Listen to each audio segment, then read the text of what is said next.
Okay. Oh wait, I'm already on a later slide. Welcome everybody to the week one retro.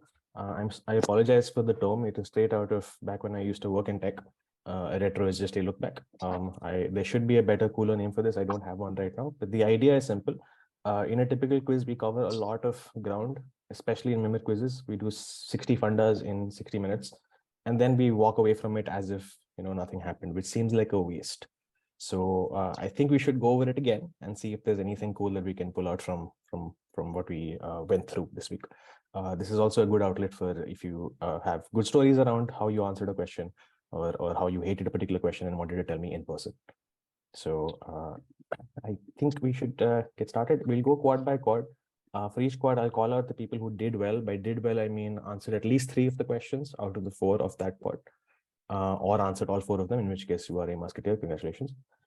If the musketeers, if any of those people are available, then I will ask you to reattempt those questions. If you're not available, I'll just ask somebody else to volunteer.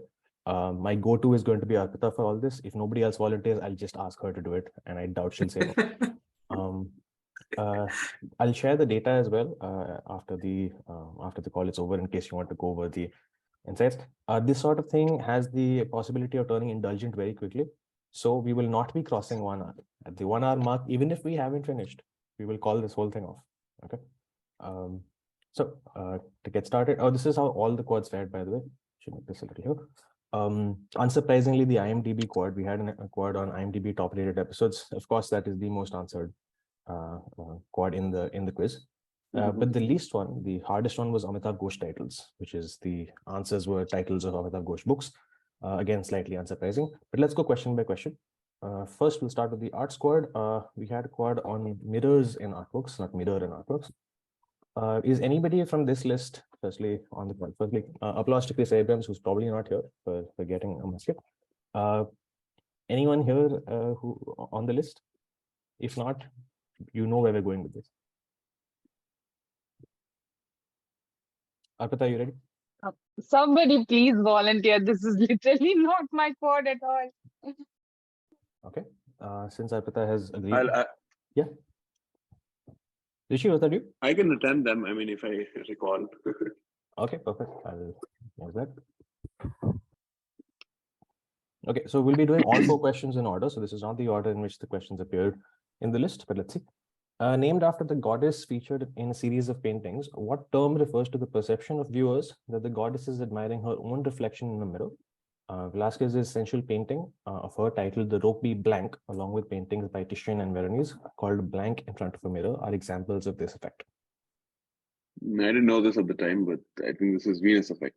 It is the Venus effect. I read a little more about this since then, and I think the question doesn't do a great job of explaining what the effect is.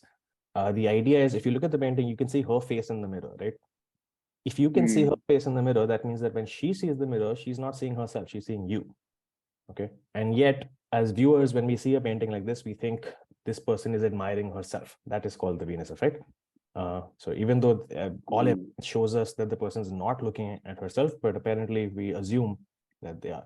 In fact, in a painting like this, even if the artist would tend to exploit this, you know how they can do this thing where they can make you look like, make it seem like the subject of the painting is looking at you. The artist will do that in a painting like this because they want you to think they're looking at themselves and therefore not at you.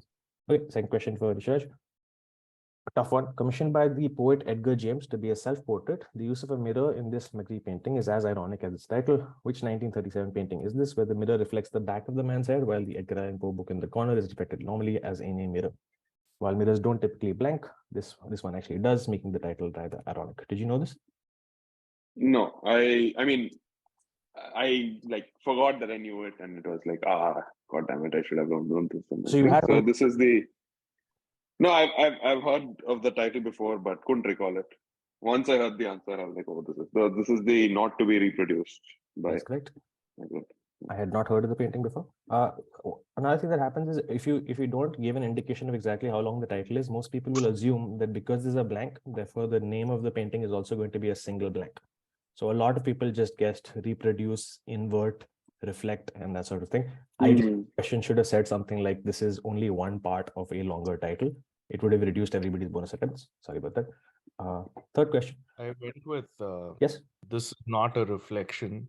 Oh yeah, I Based remember. on the it was agreed to it. This is not. Question for Rishabh. Nice Which one. 1882 painting depicts a scene in a titular Parisian nightclub and shows a woman in front of a mirror? Reflections are awry and close to impossible. A stage reproduction showed that it could be done, but the person that she's talking to is not talking to her, but looking away from her and lies outside the painter's field of vision. So this is the bar at Falls. But yeah, this one I knew, but it didn't pass to me. Is correct. A bunch of people got this without having, without being able to remember it correctly. They sort of made sounds in that direction, and we had to give points because it was bar at four, and we ended up giving points. And the last question of this squad: which artist's obsession with mirrors began in 1962 with the exhibit Fally's Field? I don't want to read the rest of this. One can book a viewing in many galleries, the most famous of which is at London State. This is Yayoi Kusama. Did you know this? Yes, this only thanks to like previous member quizzes and probably B612. Okay, now wouldn't have known this otherwise. We finished the 4. Can you guess the L1, L2, L3, L4? Give me just the easiest and the hardest according to you. I think maybe Kusama was an L3. I mean, personally, I think L3 was Yayoi Kusama, and then L4 must have been not to be reproduced. Okay. And then, or I don't know, actually, depending on like, I mean, mine is of course subjective based on what I knew. Yeah, right? of course. So I think the bars at Folsberger should have been a 2, Kusama 3, and then not to be reproduced 4. But I believe your intended order might be different. Yeah, I mean, this was the intended order. Venus was supposed to be not to be reduced was the hardest. The gradient is as you want it to be, which is it's declining. It's a relatively tougher quad, which is the easiest question is still only 46% answered, which is on the low side. Something above 60% is still acceptable for an L1. Okay, let's go on. Next, we're doing revenge dresses, and I think we have Pat Gibson on the call. Pat, you got 3 of these. Can we walk you through the questions again? Sure. First question. What 2-word phrase was used to describe this outfit that Princess Diana wore to an event in 1994? The revenge dress. Is this something that people just know? Because I did not know this before the quiz. It has been in the papers a lot because they keep going over the old Prince Charles, Diana story. It was used recently because of the crown. Okay. Did they mention the term, the revenge dress and the crown? Yeah, they did, and they compared it to whatever she wore on the show. Nice. Okay. Question 2. Which supermodel wore this revenge dress to the 2017 Met Gala when her relationship with the singer The Weeknd was on the rocks with him having cheated on her with Selena Gomez? You will need to give us her full name. Well, I took this on a bonus after a competitor had kindly said Gigi Hadid. So I knew it was a Hadid, and I took Bella Hadid. So it's like good fortune there. He knew he had problems, and he went the wrong way. Did this help you figure out that it was a Hadid? Because the minute you add that sentence, it's sort of a clue, isn't it? It's sort of a clue. Yeah. So quite a lot. Jing also said Gigi. Quite a lot of people said Gigi Hadid. Also during the quiz, I've been telling a lot of people that Bella is the older one. I have since read and corrected myself. Bella is the younger one. Gigi Hadid is the older one. Sorry about that. And question 3 for Pat. The music video for her 2003 song Flowers features her wearing this revenge dress. Her ex-husband is Liam Hemsworth, and she's #1 in the UK and the US. Miley Cyrus. Yes, correct. Did you just recognize her? I knew she'd been married to Liam Hemsworth, and they were no longer married. So I didn't know that she was #1. I hadn't been paying attention to the charts. This question is going to get dated very quickly. So you shouldn't say sentences like this in question sets. So it's currently #1 in the UK. But yeah, I thought most people would simply recognize her. I don't know if that's a common thing though. I did not know she was married to Liam Hemsworth. And your last question. The actress and model Julia Fox wore this revenge dress after her affair with Kanye West. Kanye West used this particular term to refer to her slovenly appearance, and it became Word of the Year list in 2022. What was the phrase that Kanye West used? Goblin mode, but it never came to me. It was answered. Would you have got it if it did? Yes, I'd have got it. It never came to me. This is actually not quite right, though. I mean, that was made up by some Twitter user pretending that Kanye West. Yeah, it's completely made up by a Twitter user called Juniper. So she just basically created a screenshot saying, like a fake Julia Fox screenshot, like an interview that's saying, we had very rocky parts of our relationship. Kanye West wouldn't like it whenever I went goblin mode. So the term goblin mode had been completely invented in this context, and then it took off in such a wild way that it became word of the year. But this is nothing like Kanye West never said anything on this. Pat, give me a guess for what's the L1 and what's the L4. But we had Cyrus, Goblin Mode, Revenge, and what was the fourth? I've forgotten what they were. I can't What's the remember fourth? without showing you the list. I think so. Bella Hadid, yeah. That was Bella Hadid. Yeah. I think Bella was probably hardest because you had the clue that you had to give the full name, but you still were stuck with a 50-50 problem. Okay. And the easiest? Which one's the probably Goblin Mode, maybe. Been in the news quite a bit. Okay. So you're just slightly off. It's the other way around. I think Goblin Mode is the hardest according to us. And Bella Hadid would be L3. We're not terrible. I suppose you're right about Bella Hadid being hardest actually. Yeah, Bella Hadid was 22%, which was the lowest of all these four. Well done. Yeah, that's what we should have kept it. Let's start for the next one, sports and games. Santosh, I put you in this list. Is anybody else there? Sahil, John, Nitish, or Sudhir? If anybody is here, you're welcome to take over. Otherwise, Santosh, you're attempting this. Oh God. Which country, country, one of these, I think. Which country is the most successful team in the history of English? Which county, sorry, is in the history of English county cricket with 32 wins and 1 shared title? Sachin played for them. Yorkshire. Did you know this? I did. I remember that publicity photo of him in a cloth cap holding up a pint of beer. I also knew this just because of a different quiz. I think a different quiz taught me that Sachin played for Yorkshire at one point. And which football club, this is Santosh's favorite sport, with 6 wins in all, which football club is the most successful name in the UEFA Europa League? While they have played in the UEFA Champions League as well, their best performance was getting to the quarterfinal against Bayern Munich. Their last major domestic win was in 2010, and they haven't won the La Liga since 1946. I honestly can't remember the answer. I want to say Seville. It is Seville. I'm Okay. glad you're picking up football stuff. And your third question, with 22 wins, the most successful franchise in Japan, and they're named after the New York sports team as well as the San Francisco sports team. So the Giants. It is the Giants.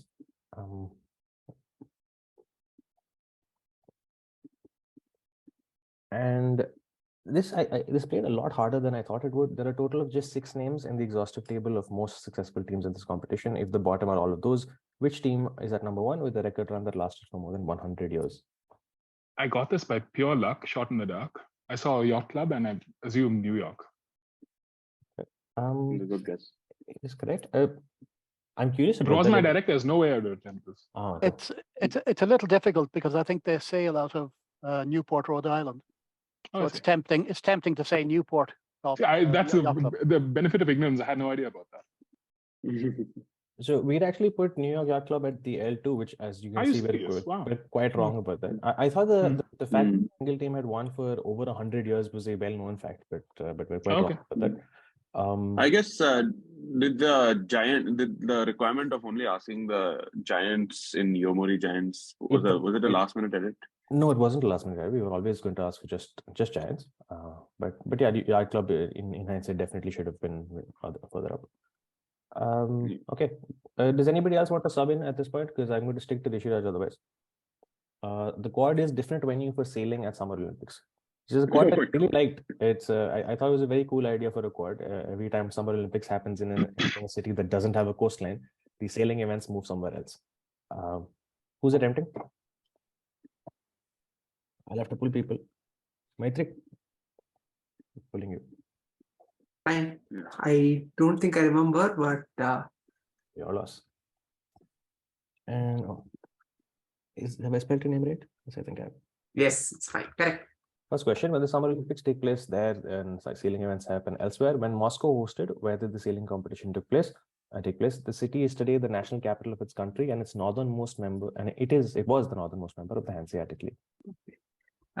Since I attempted the geography, whatever it was, I think the mastermind, I think I went with the guess I went with was Riga, but now I know it's Tallinn. But I'm happy I'm in the neighborhood. I mean, are you? I didn't know that you were. Where is what you said? Where is Riga? Riga is the capital of. Latvia. I think this is the capital of Estonia. Yeah, Yes. Latvia. So I guess the capital of Tallinn Latvia. is Yeah. Estonia. Yeah. So, your second question. When Atlanta hosted the Summer Olympics in '96, the events took place where? The city is fully coastal, even though its name may remind you of a type of open woody grassland. This is Savannah. I think the clue and everything. Yeah, the clue was pretty. Yeah. The clue was the dead giveaway, but it was nice. Most of the quizzes Yeah, that I read didn't see that get answered, at least because of the clue. Or at least they got because of this. Yeah, people keep putting stuff in the chat, but I'll have to keep checking. Otherwise, speak out loud. No, like we'll happily pause if you want to add something. But this is your third question. When Montreal hosted the Summer Olympics in 1976, the events in the sailing competition took place in which other city on the edge of Lake Ontario? The city shares its name with that of a national capital in the Caribbean and also with the Royal Borough of London. I think this was well worded, honestly. I think this was cracked on the first set in this thing. It was Kingston, I think. Kingston. Kingston. Yeah, Kingston. Yeah, I think it was well worded question, I thought.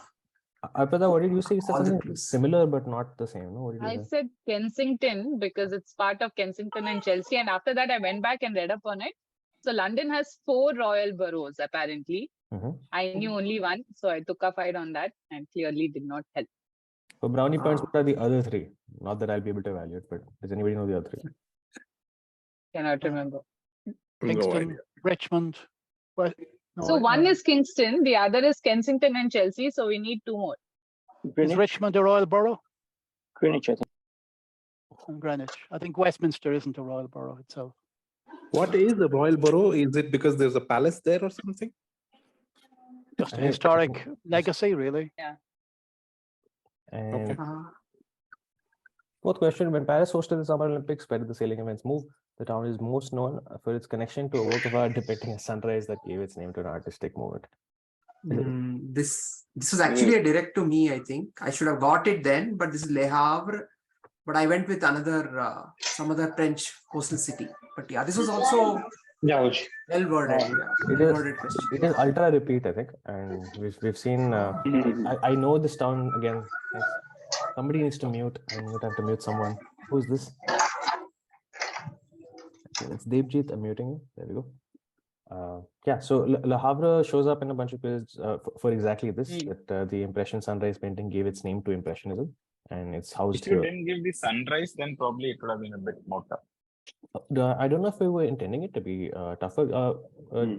Do you want to, Maitri, do you want to guess which ones was what the audience? Okay, I'll guess Tallinn as number 2 and Le Havre as 3 and Kingston as 1 and what was the last one? I forgot already. Chelsea. Okay, Savannah should have been 1. Yeah, Savannah should have been. Savannah was I think an okay one. Kingston you'd said should have been 2. You're right. It should have been 2. It ended up getting answered almost as much as Savannah. So Le Havre should have been harder than that. Tallinn makes sense at the L4, it seems. Okay. Who's doing the next one? Misinformation. Again, Kisema's got his second musket of the week. He scored 2 muskets this week. Anybody from this list available, or else anybody volunteering? I can volunteer. I love this squad. This is There are now 2 teams that have Rishiraj in them. I will put Rishiraj in the front. There we go. First question for you. A recent New York Times investigative report found that textbooks that were used to train officers contain a lot of misinformation. Textbook describes which event in American history as a march and a trek, completely omitting the fact that thousands of Native Americans died along the way. It gets its name from what they left behind as they faced ethnic cleansing. No, this is the Trail of Tears. Yeah, and the general thing is usually it is called the Cherokee Trail of Tears. So I was actually put off a little thinking maybe because the Cherokee word isn't here, it's not that one. But yeah, then I went with this. What's the common term is Cherokee Trail of Tears, is it? Yeah. Okay. Second question for you, Rishiraj. Another bit of misinformation is about which substance more likely to cause lung cancer than cigarettes. I like this. This is the this is marijuana, yes. It is marijuana. So when I was reading a quiz yesterday, I think I got an answer saying I mean, one of the answers given was cannabis. I accepted that, Yeah, I realized later on that we should not assume that everybody knows that cannabis and marijuana are interchangeable, and we should have answered added more acceptable answers. I heard from another well that happened. Cannabis was answered and points were not given or something like that. So I give points, but yeah, I hope that was okay. Yeah. I mean, cannabis. the question leads you to think it's obviously marijuana, and then you think, oh, it can't be that easy. And right. Yeah. So I'm assuming this is the L1 in the set. I would hope so, but we shall find out when we go to the next slide. Question for Rishi. The textbook used to train Air Force officers still carries misinformation about the Vietnam War. It talks of an attack on a US Navy ship in which water body as being the casus belli of the cause of war. The Navy has acknowledged that no such event even occurred, and the military leadership has misled the American public. This one I thought I should have recalled, but I after the quiz, but I don't.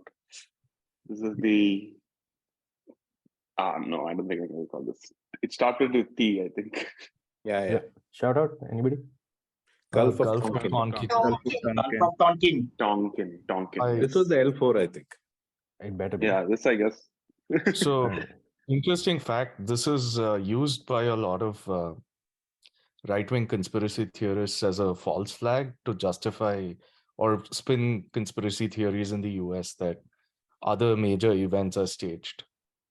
But wait, why are right-wing guys using this? It should be left-wing guys saying this is a conspiracy. Well, let's No, not. but in general, I think. Looking for logic in conspiracy theories is a fool's errand. In 1988, the US Navy shot down a passenger flight. This is the last question of the quiz, which is a bit, in every single quiz, the last question is a bit sad because you never get to see the answer. The score sheet shows up and then you have to... Oh, we're already at the last question, okay. No, this is the last question appearing last question of the quiz. Okay. So, the US Navy shot down a flight that was on its way to Dubai, killing all 290 people on board. They said it was an unfortunate incident, although later records said that the flight was on a normal climb and within the established air route. I guess this was Pakistan at the time, but yeah, this is Iran. I am curious, was there any way of guessing this apart from knowing? Because people guessed all over the world. I worked it out as Iran because Iran is the biggest enemy that US has, and that's the only thing that they will shoot at for no reason. Okay. I think in general we're looking for what is sort of geographically coming into Dubai, like where could you be coming in from, and the thing is the list of US enemies are somewhat large, and in that region, so it was hard to narrow down, which is why I said we had others. We had Iran, we had Syria, we had other guesses in that. Okay, so nobody said Iran other than the others are as desired, uncomfortable allies, or they are too far away to be worthy of being shot down. So Maitri mentions that a person in their group said Iran and went on and on and finally ended with Iran instead of Iraq, which is a good strategy, I suppose. Certain readers will give away whether that's right or wrong. So yeah, we were right about the marijuana and Tonkin, thankfully, but wrong about this, very slightly off. Tale of Tears turned out to be a little harder than Iran. Our next topic is Jugaad and other cultures. Amol, are you here? Which I think I got. Congratulations for getting a musket. Amol got 4 out of 4 in this. Well done. And your first question.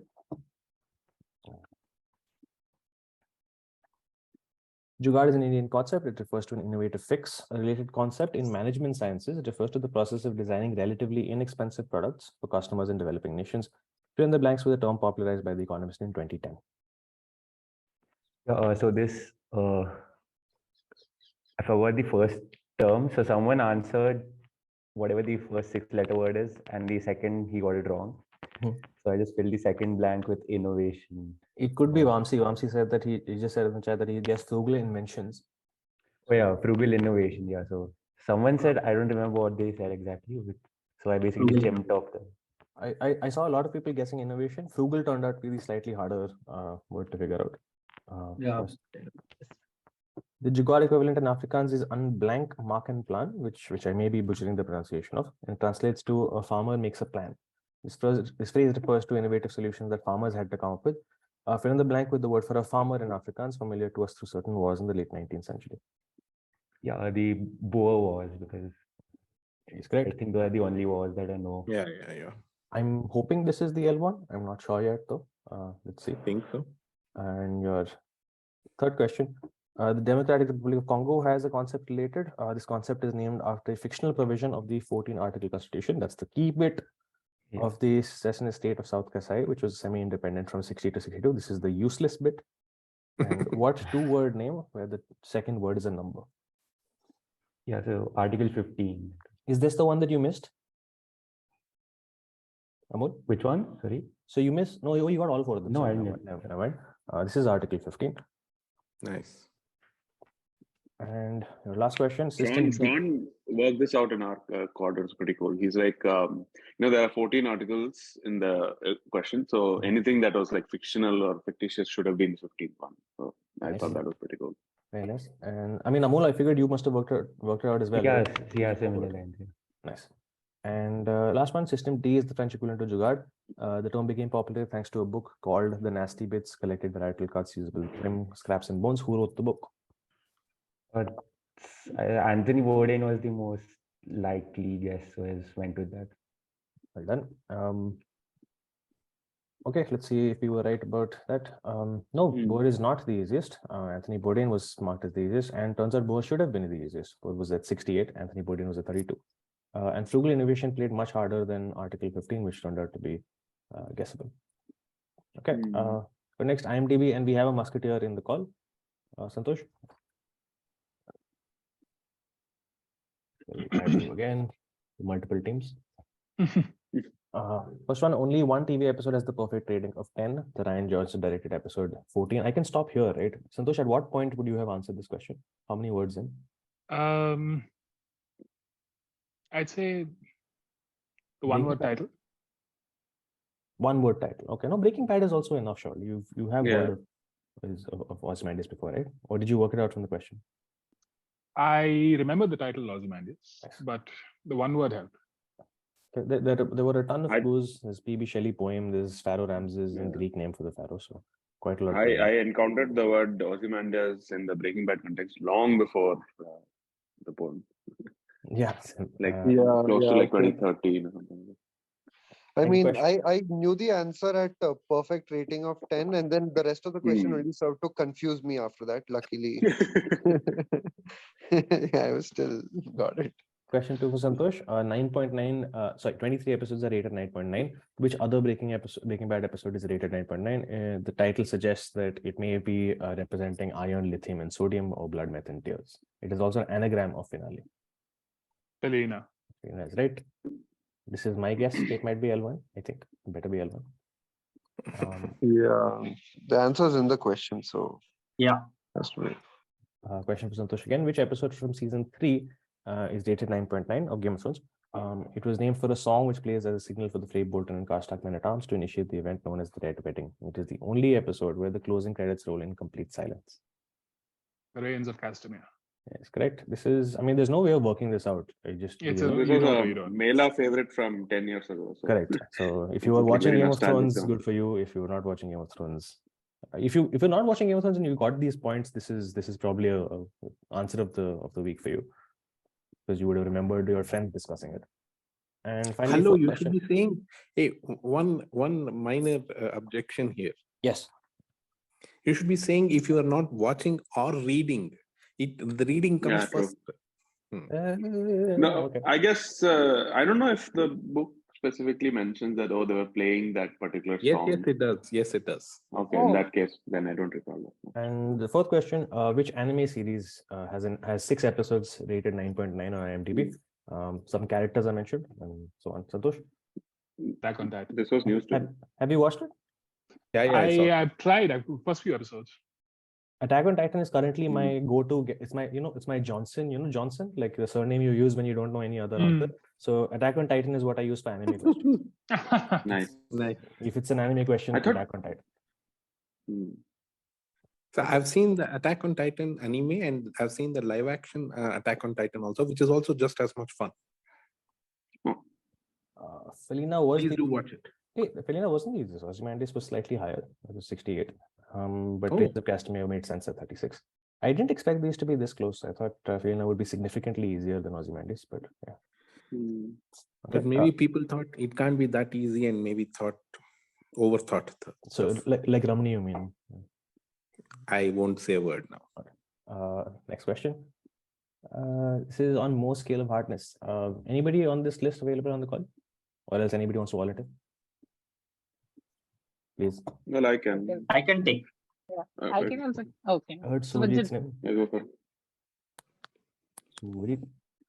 The Mohs scale ranks minerals based on hardness or scratch resistance. That is the ability of the harder material to scratch the softer material. Which one is the softest? It has the hardness of 1. Combined with cornstarch, it is used to make baby powder. Talc. You know, after you answer the question, it seems obvious, but I would not have been able to answer this, to be honest. I would have It's panicked and called passed. talcum powder, and Baby powder gave it away. baby powder is something with the Johnson & Johnson case and all those things. Okay. Now, second question, which mineral defines the hardness of 2? I think the clue is down here because Yeah, the plaster of Paris. Plaster of Paris. Again, you would have to Gypsum. know, right? Gypsum. Yes, right? Got talcum powder applied on my face every great. Question for third question. This is for Subhajit.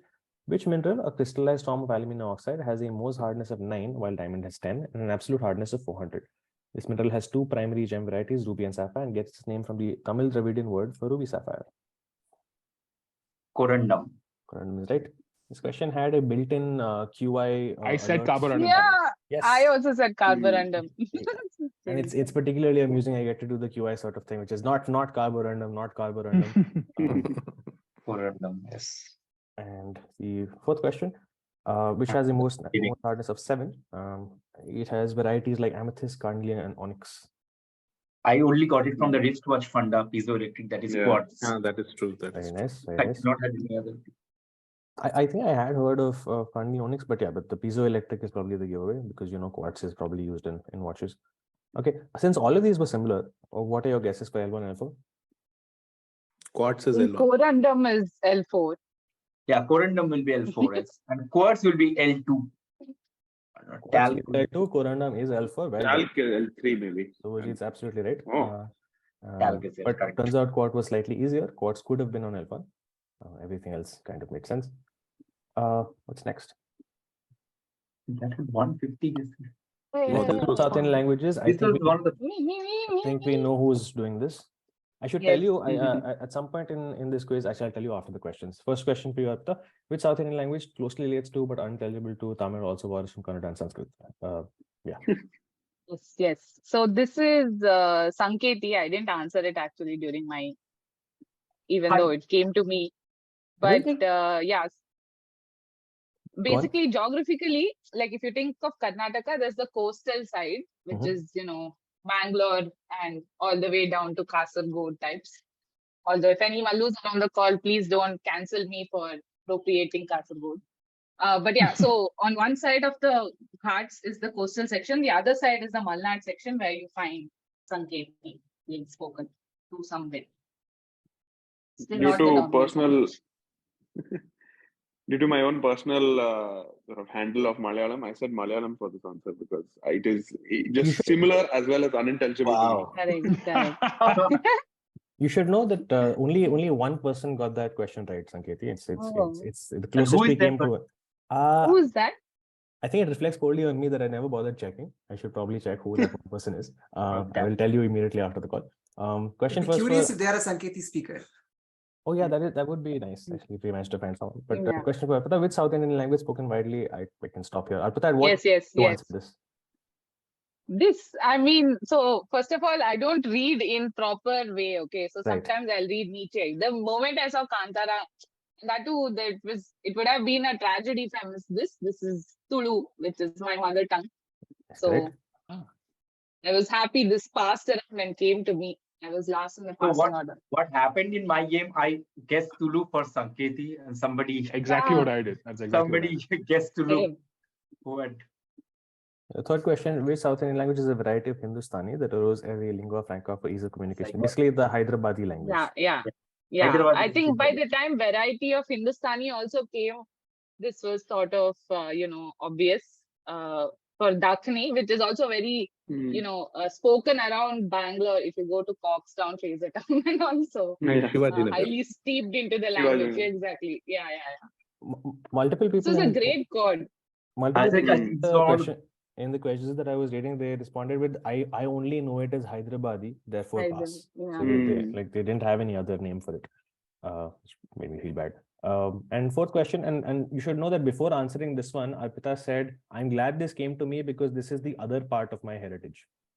Yes. Question for Arpita. Which South Indian language spoken in the Aswath area called Kurg? Please tell me how I mean, it says Kurg right there, man. I am sorry for people who thought it was Kurgi and didn't know what else to say after that. But yeah, so Kodava or Kodava Tak, as it is nicely explained in the answer column there.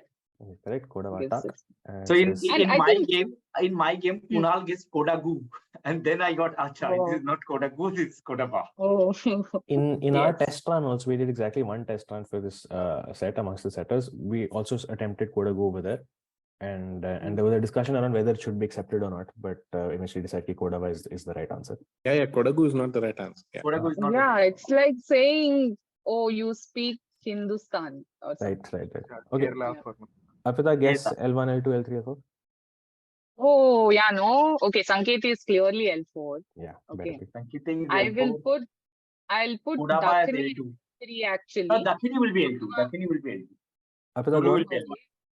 Tulu is L1, I would put, because it doesn't sit anywhere else. Okay. Tulu is the L1 and Sageti is the L4. Oh, yeah. And Dakhini is L3. Could have been swapped.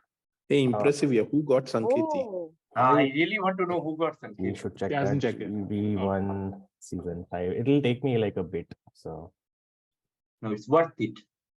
Is it really? Okay. No, man. Honestly, it'll take a little too long. We'll come back. You hopeless. Sorry. Okay, ALL-GAE, you can eat. Maitri, you have done this. Maitri is here. Yes. Yeah. Wait, I will still, for no reason, add him again at the end.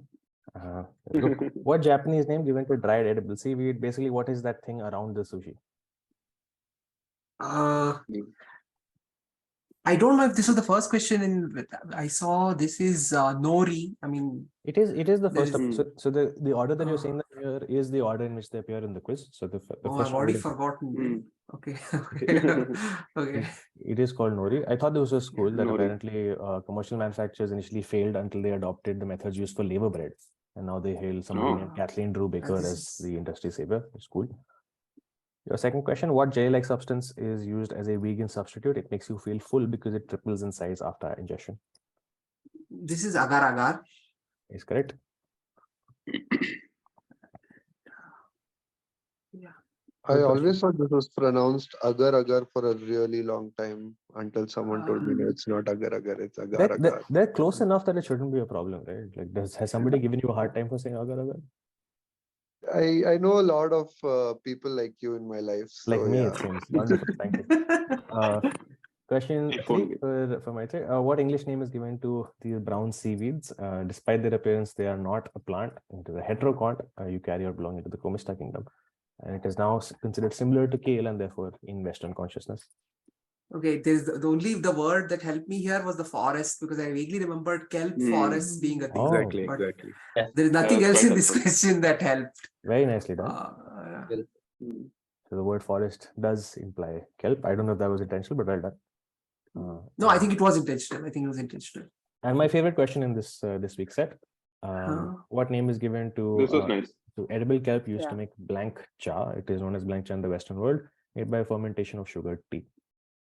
This is kombucha, and again the tea bit and everything. Yeah. Was this your answer? This answer I know from this Shark Tank. First season, this somebody came with kombucha and everything. Maitri, was this your direct, or did you get it on the pass? I think one pass to me. So I'm lucky there. I guess the first person asked guess matcha. So I got matcha, the green tea.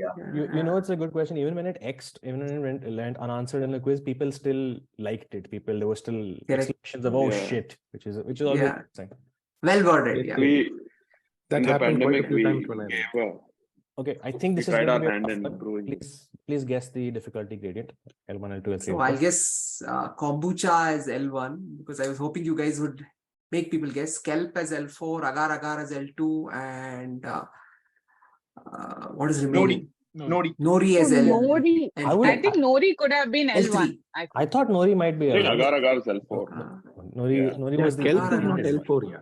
but he's right. Kelp should have been L4. Yeah. Maitri was right. Kelp should have been the L4. It is the lowest answered percentage of them. We put Agar at 22, which is close, but not. But I not thought it was Agar as well. The only thing I would like to add is normally I love animal questions. In fact, I'm usually the go-to guy for animal questions. I hate plants, but I'm happy that the first B612 quiz I get a musket on plant or whatever. Non-plant also, algae questions. The phrases I did not expect to hear today. I hate plants. Okay. Music, Shridit, I don't think he's here. Is anybody else here or is anybody volunteering? Can I take it? You need to tell me your name because I won't know who's speaking. Nayan. This is yours. I don't know why I'm doing this. I don't know what I'm going to do with this score sheet at the end.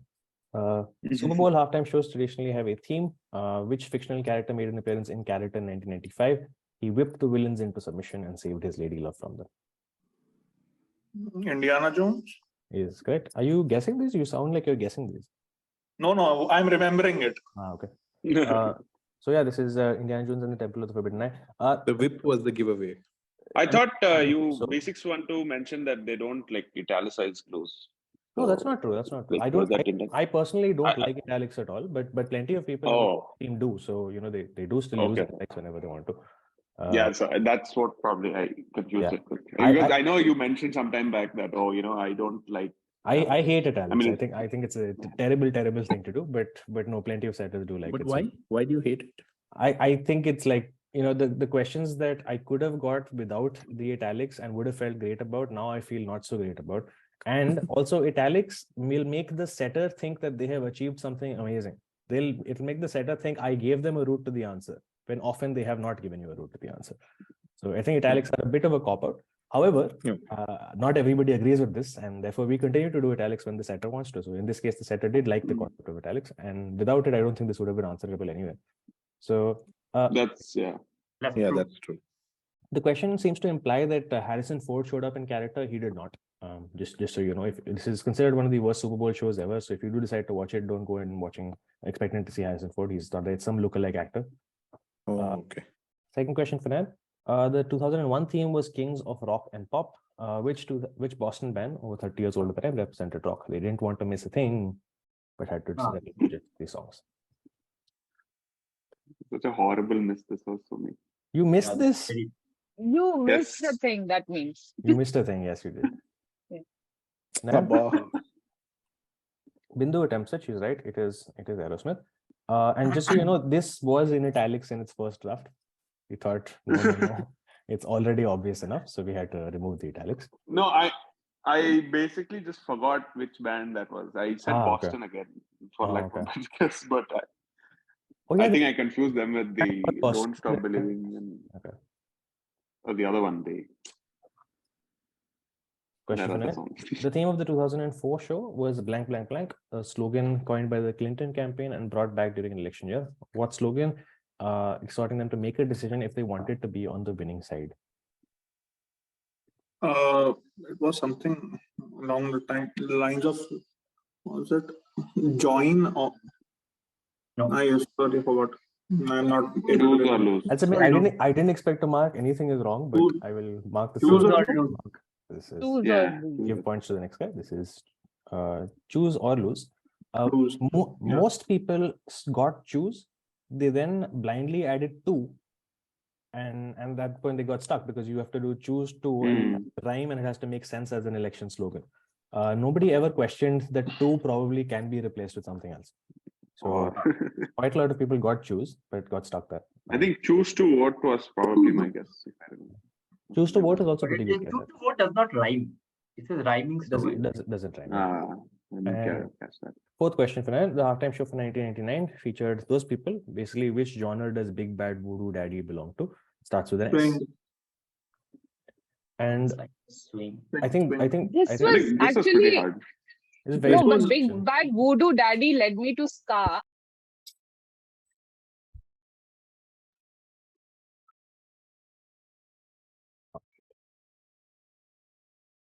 It is salsa and ska. Yeah. Not as much as swing. Right? But there like levels of alliterative. Yeah. Like a binary thing. Say again, please. What I missed the discussion. What was it? so basically, Big Bad Voodoo Daddy led people to ska as well, I feel. Yeah. Most popular guesses were ska and then samba for some reason. Samba is what I guess. Again, both of them I understand because Big Bad Voodoo Daddy you'd expect to belong to certain genre. Swing is probably not anybody's first guess. And alliterative, right? Yeah, and Choose or Lose was marked as the toughest one, and we were right about that. Aerosmith was easier than Indiana Jones, turns out, and I can tell you why. Because the whipping can go in both directions. Zorro is a valid answer for the whipping. Zorro's not part of the franchise. It's not part of. Oh, yeah, Zorro is part of the franchise. Oh, I guess it was second movie. You can arguably say a bunch of Zorro movies. No, but Zorro's not a Disneyland ride. Okay, fine. In literature, we're doing Amitav Ghosh title descriptions. This was the toughest squad this week. Ronak, are you here? So. Anybody else? I could go for them, but I'll go for Rishiraj is now in all three teams. This is what, according to Amitav Ghosh, is the welcome sight that would have greeted the Zamindar in 19th century Bihar as he looked out to his opium fields to evaluate the tax? This is the Sea of Poppies. Did you get got up to poppies and then I got up to poppies and then blanked on the title. I know it has poppies involved, of course, because opium fields, and then I went the other way. I said Poppy C, and I was like, oh damn it! After the answer came out.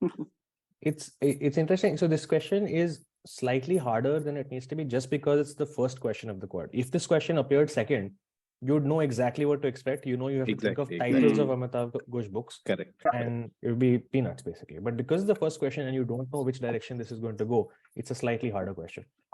Yeah, I think this maybe should have been highlighted a little bit. I think this came to me as a direct. And I know the book inside out, it's one of my favorite books. But then I didn't know what to say. and then you will see off poppies, and I was like, wow, that was like a totally misleading way to put the question. What would you have changed? I said, I mean, what according to Amitav Ghosh? I mean, Amitav Ghosh is what? Essays, books, poems, PhD thesis, we don't know. So it should have said, what book title was. It should have said something like title, somewhere. You know what I mean? Yeah. People always tend to get I guess Sea of Pop. I mean, if Sea of Poppies weren't the opener, it would have achieved the same. Yeah, that's true. Sea of Poppies would not be the opener; it would have been answered much more. 13 minutes left. Let's see how much we can finish. Question for Ishraj again. What, according to Amitav Ghosh, is the freak genetic phenomenon? We can stop here if you want. Yeah. So this I got because now I realize it's the quad, and then I went with Calcutta chromosome. Same here. Once you know what the quad is, this becomes much easier. Yeah, this passed to me thrice, so that was kind of surprising. Oh, okay. What, according to Amitav Ghosh, is the drastic shift? This was a much tougher question than any of the others. This was the latest book, so a lot of people simply hadn't heard of this one. Nishad, do you remember it now? Yes, this is the Great Derangement, but I wouldn't have known it if not for the question. No. And for the last appearing question, even though it was a harder one, I did this thing. First, could you tell me what the answer for this one is? It alludes to one item in particular. This is the spice curse, nutmeg curse. Nutmeg curse. I did this thing. I think somebody I know went with spice curse. I opened this list as a post question reveal, answer reveal thing, and just asked them to find the answer on this screen. And then people went through all the Amitav Ghosh books and eventually found one that fit, and Nutmeg Curse, which is a fun exercise to try if you're running this quiz for somebody else. Oh, that's nice. Okay. 12 minutes left. Okay, at this point, I think we can just keep shouting. This is the team. We'll stick to that team. While chopping off the head and body seems like a fairly universal method. We're doing strategies to stop vampires. Santosh, you did well in this apparently. Oh, wow, you got 3 out of 4. Which one did you miss? I cannot remember. We'll find out right now. They would exhume the body of the suspected vampire and remove the internal organs and proceed to burn them separately. This was all done because of the panic caused by which disease that was consuming the local populace? Tuberculosis. That's correct. Did you get it right? I did, yeah.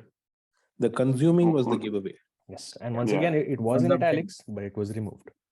Yes. So Go on, you were saying something? No, I mean, the also known as consumption at the time, that rejoinder, I think, was added later, right? In the answer key. No, I don't remember seeing it. No, it's the very first draft had that as well. Okay. Question for Santosh again. In Blade Trinity, after slaying countless vampires, they take on Dracula. What is the name of the virus created by Blade and is alleged to kill Drake? It shares the name with an alternative name for Venus. I'm guessing this is the one you missed. I got Daystar. Oh, yeah, Daystar, Morning Star, and then I got Daystar. I guessed Eve Star because I got up to Venus and then something interesting happened here. A lot of people know that Lucifer's alternate name is Morning Star, and Morning Star fits if you read this as 7 or 3, 4. So 7 is morning and star is 4, right? Yeah. So precedence of operators matters over here. If you read it that way, then 7-4 is morning star. So in our game, we clarified with, I think Fiza was reading, and we clarified that 7 or 3 is that 2 different answers or that? I started reading it differently after that. I started reading it and saying it's either 1 word or 2 words, 3, 4, just so people don't go for morning star. Making us do board mass and B612. Yeah, exactly. That's what was happening. And okay, Chinese hopping vampires are reanimated corpses that feed off of life energy. What food item is thrown at them?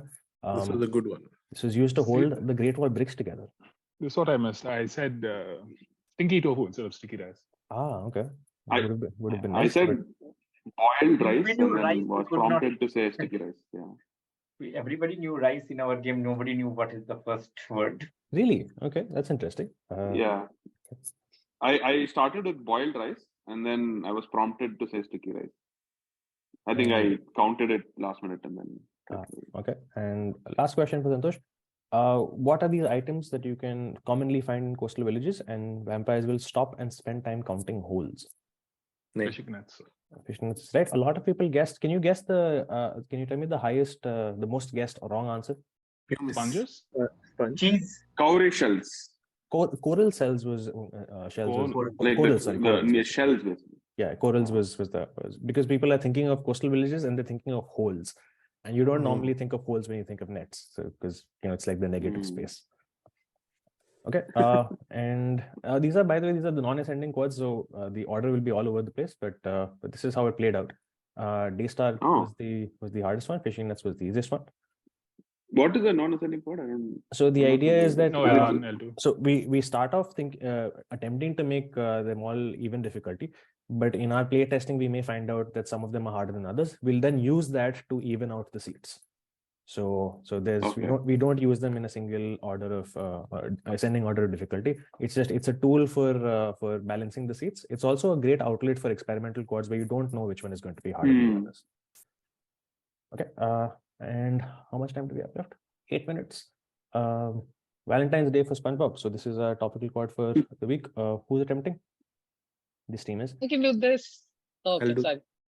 Team 2, you are attempting this. Which character who's regular? Okay, in this quad, I think you might be able to guess this. Which character is this who has a regular job as a fry cook at a neighborhood restaurant? Somebody needs to say it. I'm sorry. SpongeBob. That's right. I honestly cannot remember this episode. I used to love SpongeBob. Yeah, I Season 1. Apparently. And in the Valentine's special episode, they meet Patrick. And what marine animal is this that attacks the balloon? It is they are the equivalent of birds in Bikini Bottom. Are they clams? They're not clams, no. Scallops. Scallops. Yeah. Hey, I have one question here. Yes. In a book, in a game I was reading, John Maris gave me the Dutch term for scallops. So I couldn't accept that, but maybe we need to see if we can, going forward, accept such things. We've in other quizzes. So, for example, Jing has answered a couple of questions because she knew the Chinese word for them, and the reader in those cases, was accommodating enough to go look it up. You're under no pressure to do this. If you feel like looking it up and giving points, you can. But you can stick to what's on the answer sheet as well, because it's just a nice thing to do. If they happen to know a different language term for it, and you can verify it's correct, give points. But if you don't feel up to it, that's fine as well. Okay. Okay. Next question. In this episode, what does Sandy give gift to SpongeBob? I'm nuts for you. The only hint I think is the squirrel and nuts. Exactly. Nuts. Acorn. So quite a lot of people. Acorn is the heart shape. It's a heart-shaped acorn. Yes. Okay. Played much harder than we were expecting, like much harder than we were expecting. Patrick goes on a rampage. He tears somebody's costume and he says, "I defy you, Heartman." What literary work is this a reference to? You can also give the original quote. I can tell you nobody gave the original quote. What's the answer? We were all hovering around Shakespeare, but no, I think nobody in my thing got it. In my quizzes, this is yes, like Romeo and Juliet. I think. Yeah. In my quizzes, very few people even got to Shakespeare. Like say we stuck to 20th century literary works, and very few got till there. If they got to Shakespeare, then you would prompt and after the question, you would prompt and try to get them till there. I think if we had actually made another reference to the fact that this is a Valentine's Day quad, then you would be in the right mind state to guess Romeo and Juliet. Because we forgot to say the word Valentine in this question, it played much harder than we expected. So we should probably just keep resetting context. And okay, I think that finishes that quad. Any guesses for which is hard, which is easy? This is going to be a tough one, I think. Romeo and Juliet, I think, was L4. Yeah, you did say Romeo and Juliet played much harder. It played much harder. It played much harder. It played And unexpectedly then harder. I did not expect Romeo and Juliet to be up there, but we thought Maybe A1 would be harder.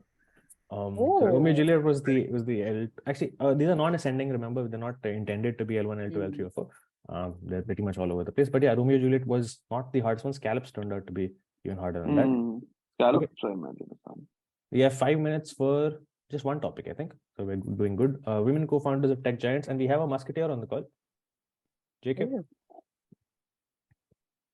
is here. Hey, it shouldn't be considered a musketeer. Only Santosh and I were playing this game. So only 2 people. 2 people showed up, and JK managed to score a musket. It is a musket with a question mark with an asterisk, but whatever. Question for you, JK. Same for me with the TV show.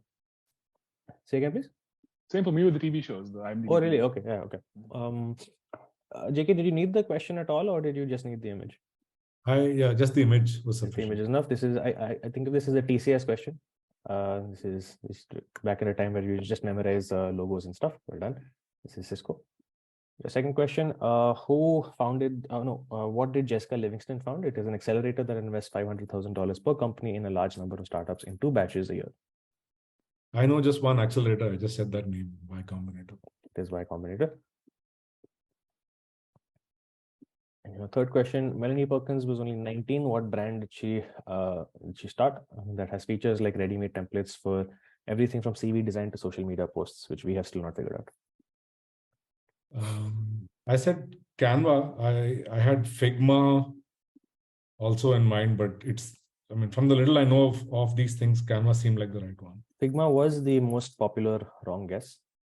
Quite a lot of people guessing in the chat also. And the last question for today's session and for today's quiz is: Diane Green co-founded this American cloud computing and virtualization technology company best known for its virtual machine monitors. Which company gets its name from the virtual machine software that it is best known for? Yeah, VMware. That's correct. And that finishes, I think, our set for today. Thank you for joining us. I didn't really think of a closure to this meeting, but we'll keep doing this every week, which is go over the content again and see if there's anything else that we can mind. Next time around, I'd like more people to talk because there's a lot of me talking in this. If please let me know beforehand if there's something you'd like to talk about in a particular quad. If there's a quad you liked and you'd like to attempt it again in the retro that comes afterwards, please let me know. I'd be more than happy to not have to keep talking. A little bit more time for that. Yeah, this link. I think we did it very comfortably. I think 3 minutes is Not if everybody was talking. Good point. No, I would pick people talking and then still stopping at the 1 hour mark because honestly, if you get people to discuss quiz content, it will turn into a 2 hour session. It has happened before. So the timer is extremely important. We'll keep the timer, but we will do talking next time, and maybe we won't do all the quads, which is okay. But thank you for joining, everybody, and I'll see you next week, I think. Super quiz, by the way. Thanks, everyone. Super. Thank you. And thanks for this. Thanks for doing this. Yeah, it's fun. Bye-bye. Bye-bye. Bye.